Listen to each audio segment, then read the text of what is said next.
সুলভ মূল্যে আলু পেঁয়াজ বিক্রির উদ্যোগ নিল জেলা প্রশাসন। এদিন ইসলামপুর তিনপুল এলাকায় রেগুলেটেড মার্কেটিং অফিস চত্বরে সুলভ মূল্যে আলু পেঁয়াজ তুলে দেওয়া হলো স্বনির্ভর গোষ্ঠীর মহিলাদের হাতে। যেভাবে দিনের পর দিন বাজারে আলু পেঁয়াজের দাম অগ্নিমূল্য হচ্ছে, তাতে হিমশিম খেতে হচ্ছে সাধারণ মানুষকে।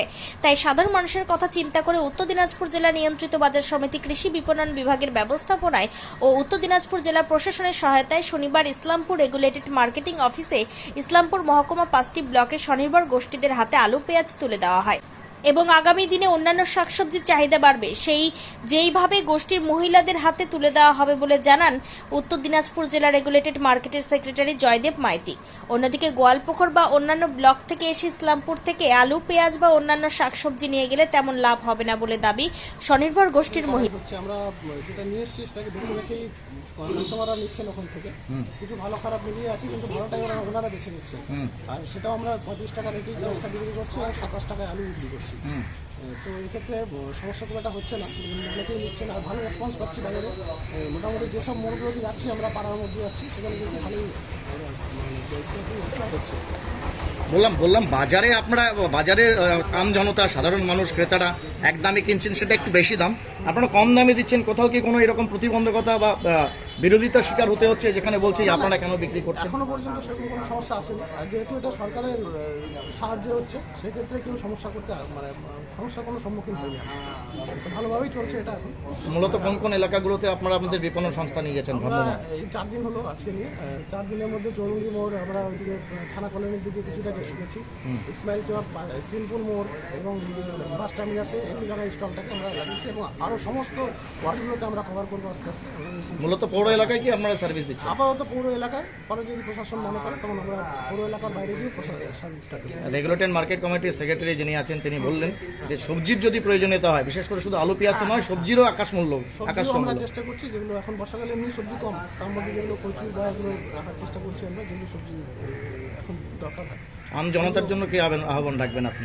আপনার আম জনতার কাছে অনুরোধ যে আপনারা এগিয়ে আসুন আমাদের এই স্টলে এবং এই সুযোগটা নিন, এবং সুযোগ নিলে আমাদেরও সুবিধা হবে। সরকারও একটা আলুর দামটা কন্ট্রোল করা যাবে, পেঁয়াজের দামটাকেও একটা নিয়ন্ত্রণ করা যাবে। বলছি বাজারে কি মূল্য রয়েছে, যে জিনিসগুলো দিচ্ছেন আর আপনারা কি মূল্যতে দিচ্ছেন? পেঁয়াজ যেমন বাজারে 40 টাকার আশেপাশে আছে, আমরা পেঁয়াজটা 35 টাকা দিচ্ছি। আর আলু আছে বাজারে এখন 30-32-এর মধ্যে যাচ্ছে, সেটা আমরা 27 টাকা করে দিচ্ছি। অনেক ধন্যবাদ। কি নাম আপনার? আমার নাম আব্দুল আলিম পারভেজ, আমি ইসলামপুর এগ্রি ফার্মার্স প্রডিউসার কোম্পানির চেয়ারম্যান, এবং আমরা একটি সুফল বাংলা স্টলও চালাচ্ছি। স্টল থেকেও আপনারা সমস্ত মালগুলো পেয়ে যাবেন। আচ্ছা, আপনাদের স্টল যেটা আছে সেখানে? হ্যাঁ, টাস্কফোর্স তো তার কাজ করছে এবং আমরা যথাসাধ্য চেষ্টা করছি সবজি এবং অন্যান্য আলু পেঁয়াজ, মুখ্যত আলু পেঁয়াজ বা অন্যান্য যেসব সবজিগুলোর দাম বেড়ে যাচ্ছে সেগুলোকে যতখানি সম্ভব আমরা কমানোর চেষ্টা করছি। এবং এর জন্য আমরা এখানে আজকে আমাদের উত্তর দিনাজপুর জেলা নিয়ন্ত্রিত বাজার সমিতি এবং উত্তর দিনাজপুর জেলা প্রশাসনের সহায়তায় এবং কৃষি বিপণন দপ্তরের অনুপ্রেরণায় আমরা কিন্তু আজকে সুলভ পাইকারি মূল্যে সবজি, আলু পেঁয়াজ এবং সবজি ক্রয় বিক্রয় কেন্দ্র আজকে চালু করেছি।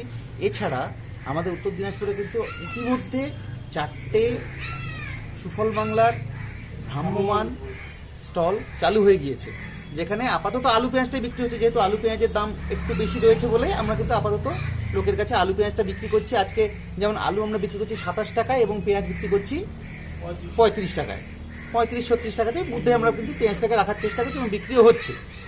এছাড়া শুধু সবজি, যেখানে সবজির দাম বেড়ে যাচ্ছে সেইটাকে আমরা কমানোর জন্য কিন্তু প্রথম কথাই বলে রাখি, আমরা কিন্তু জেলা প্রশাসনের একদম সম্পূর্ণ সহায়তায় আমরা কিন্তু এই ক্রয় বিক্রয় কেন্দ্র চালু করেছি, যেখানে কিনা আমাদেরকে যদি কেউ যদি বলে যে না আমরা সস্তায় সবজি কিনতে চাই, যে কোনো সরকারি সংগঠন যেগুলো কিনা সাধারণ লোকের কাছে কম দামে সবজি পৌঁছে দেওয়ার ব্যবস্থা করতে চায়, তাদের জন্য আমরা কিন্তু রেখেছি যাতে আমরা এই সবজিগুলো এখান থেকে সাপ্লাই করতে পারি। বলছি মহকুমার 4টে ব্লক, সাধারণত চোপড়া, ইসলামপুর, গোয়ালপুকুর, ওয়ানপুর, এখানকার সেলফ হেল্প গ্রুপদের হাতে আজকে আপনারা আছে যে জিনিসগুলো দিচ্ছেন, সেগুলো কি আপনারা নিজেরাই কিনে দিচ্ছেন নাকি সেলফ হেল্প গ্রুপ কিনছে? মার্কেট সেলফ হেল্প গ্রুপ কিনছে, আমরা মুখ্যত ব্যবস্থাপনায় থাকছি। ওনারা তো ডাইরেক্ট চাষিদের কাছ থেকে যোগাযোগ করতে পারবেন না। যদি ওনার চাষিদের কাছ থেকে নেওয়ার হয় কোনো সবজি, সেটার ব্যবস্থা আমরা করে দেবো। ওনারা আগের দিন আমাদেরকে যদি বলেন যে আমার এই সব সবজিগুলো এই পরিমাণে লাগবে, আমরা সেগুলোকে সবজি একদম সরাসরি কৃষকের হাত থেকে কিন্তু ওটাকে ব্যবস্থা করে দেওয়ার চেষ্টা করছি। প্লাস আলু এবং পেঁয়াজ যতখানি সম্ভব কম দামে একদম পাইকারি রেটে ওনাদেরকে দেওয়া যেতে পারে, যাতে করে কিনা ওনারা সেটাকেও কম দামে একটু সাধারণ লোকের কাছে দিতে পারেন, সেটার ব্যবস্থা করেন। বলা শুধু যে আলু পেঁয়াজ বাজারে যে দাম মূল্য বৃদ্ধি বেড়েছে, শুধু আলু পেঁয়াজ তো নয়, অন্যান্য সবজিরও দাম বেড়েছে। সেটা বোধহয় আমি অলরেডি বললাম যে আমাদের এখানে সবজি বিক্রয় কেন্দ্র রয়েছে, যেখান থেকে সবজিটা যতখানি সম্ভব বাজার চলতি থেকে দামের থেকে সস্তায় আমরা ব্যবস্থা করে দিতে পারবো। যে কোনো সরকারি সংগঠন যদি সরকারি মাধ্যমে বা সরকারি ভাবে বিক্রি করতে চায়, যে কোনো জায়গায় বিক্রি করতে চায়, আমাদের উত্তর দিনাজপুর জেলার মধ্যে আমরা সম্পূর্ণ সহযোগিতা করব প্রতিদিন। স্যার, টাস্কফোর্স কি কোনো তৈরি করা হয়েছে ইসলামপুর মহকুমায়? না, এখনো পর্যন্ত তৈরি হয়নি, কিন্তু পুলিশ প্রশাসন নিজেদের মতো করে করছে এবং আমরাও কিন্তু আমাদের মতো করে প্রত্যেকটা জায়গাতে যতখানি সম্ভব আমরা কিন্তু চেক করছি দাম কোথায় বাড়ছে, দাম কোথায় কমছে, এবং কিছু যে হিমঘরগুলি যেগুলো আছে সেই সব হিমঘরগুলোর সঙ্গে আমরা প্রতিনিয়ত যোগাযোগ রেখেছি যাতে করে কোনো সাপ্লাই বাড়তে থাকে, মার্কেটে সাপ্লাইটা বাড়তে থাকে।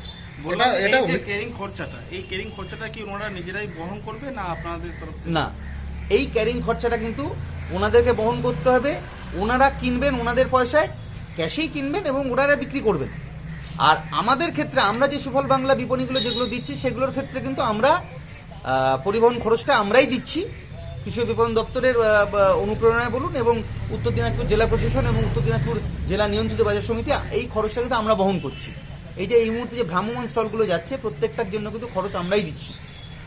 শুধু সামগ্রীগুলো ওনারা কিনছেন, সামগ্রীগুলো ওনারা কিনে ওনারা বিক্রি করছেন, কিন্তু এই যে গাড়ির খরচ বলুন, ফ্লেক্স, ব্যানার, এভরিথিং সব খরচ আমরাই দিচ্ছি। আম জনতা সাধারণ মানুষকে সচেতন করবার জন্য বা আপনারা যে উদ্যোগটা নিয়েছেন তার জন্য রেগুলেটেড মার্কেট কমিটি কি পদক্ষেপ গ্রহণ করেছে? প্রচার প্রসার কিভাবে করছে? প্রচার হচ্ছে বিভিন্নভাবে এবং আমরা প্রত্যেকটা ব্লকে গতকালই আমরা বিডিও সাহেবদের সঙ্গে বসেছিলাম। আমাদের মাননীয় জেলা শাসক সমস্ত বিডিও সাহেবদেরকে জানিয়েছেন যে এইটা আপনারা দেখুন যাতে কোথাও দাম সেরকমভাবে বৃদ্ধি না পায়, এবং যদি কোথাও প্রয়োজন থাকে, যে কোনো ধরনের প্রয়োজন থাকে, কৃষি বিপণন দপ্তরে উত্তর দিনাজপুর জেলা প্রশাসনের মাধ্যমে, উত্তর দিনাজপুর জেলা নিয়ন্ত্রিত বাজার সমিতির মাধ্যমে আমরা সবজি পাঠাতে পারবো। ওনারা কিভাবে বিক্রি করবেন এই সবজিটা? কি কোনো স্টল করে দেওয়া হবে? ওনাদের অস্থায়ী স্টলে আপনারা সংগত আপনারা অস্থায়ী স্টলে বিক্রি করবেন, আপনারা আপনাদের বিক্রি পদ্ধতি। হ্যাঁ, ব্লকে যে স্টলগুলো আছে, ব্লকে যেসব স্টলগুলো দেওয়া আছে আপাতত ওনারা সেখানেই বিক্রি করবেন। পরবর্তীকালে আরও প্রয়োজন বাড়লে সেটাকে বৃদ্ধি করার কথা ভাবে প্রশাসন। আপনি উত্তর দিনাজপুর রেগুলেটেড মার্কেট কমিটির সেক্রেটারি, ইসলামপুরের যে মার্কেট চত্বর, মুখ্য বাজার চত্বর রয়েছে, প্রথমে তো আমরা অতটা কিছু বুঝতে পারছি না। আমাদের ব্লক থেকে আমাদের একটা স্টোর দেওয়া হয়েছে। প্রথমে বলছিল আলু পেঁয়াজ নিয়ে যাওয়ার জন্য, এখন তো দেখছি সবজির দামটা যেরকম বাড়ছে, তাহলে আগামী দিনে আমাদেরও চিন্তা ভাবনা থাকবে যে সবজিটাও আমাদের নিয়ে যাওয়াটা ভালো হবে। কেন আমাদের গ্রামে যেগুলা মহিলা যে 300 টাকা রোজগার করে এই 50 টাকা 70 টাকা 80 টাকা কেজি যে সবজি, সেটা জীবনেও কিনে খেতে যদি পারে তাহলে তো পারবে না। 300 টাকা ইনকাম, এখানে সবজির দামটা প্রচুর, তাহলে স্বনির্ভর হওয়ারটা মানে এটা তো এখানে নিজেরই পড়ে যাবে। বলছি যে আপনাদের যে সবজিটা রেগুলেটেড মার্কেট থেকে ব্যবস্থা করে দেওয়া আছে সেটা তো নিজ খরচায় নিজ ভাড়ায় নিয়ে যেতে হবে, ওর সাথে পারবেন? আপনারা মনে করতে পারছেন যে বাজারের সঙ্গে তাল মেলাতে পারবেন? মার্কেটে কালকে একটু খোঁজ নিলাম, তাহলে ওইখান থেকে দেখছি এখানে একই রেট আছে। আমাদের যেরকম কিলোতে আছে 40 টাকা পেঁয়াজ, এখানে আমাদের 35 টাকা বলছেন, বস্তায় 35 টাকা। তাহলে আমাদের খুচরো বিক্রি করতে গেলে লাভ হবে, আর যদি বস্তায় বিক্রি করি তাহলে তো আমাদের অতটা পোষাবে। আপনাদের কিভাবে বিক্রি করার নির্দেশ দিয়েছে, খুচরো নাকি পাইকারি? আমাদের বলেছে যে খুচরো বেচতে পারো, তোমরা বস্তাও বিক্রি করতে পারো। আপনাদের কোন ব্লক থেকে এসেছেন আপনি? আমি গল্পকর টু। কি নাম আপনার? আমার নাম রেণু শর্মা। কোন সেলফ হেল্প? আমাদের এই চাকুলিয়া স্বপ্ন মহিলা সংঘ। কি মনে হচ্ছে বাজারে যে মূল্য চলছে সেটার থেকে কম দামে কি আপনারা বিক্রি করতে পারবেন? না, আমাদের তো এখানে যেরকম বলা হয়েছিল, কিন্তু এখানে দেখা যাচ্ছে অতটা আমাদের লাভ হবে না, এর থেকে আরেকটু কিছুটা হলেও তো বাজার থেকে কম হবে। হ্যাঁ, কিছুটা হলে কম হবে, কিন্তু অতটা তো আমাদের যেরকম গল্পকর টু থেকে আইসে এখান থেকে গাড়ি করে মাল নিয়ে যাওয়া, আমাদের তো অত পোষাবে। ঠিক আছে, ধন্যবাদ।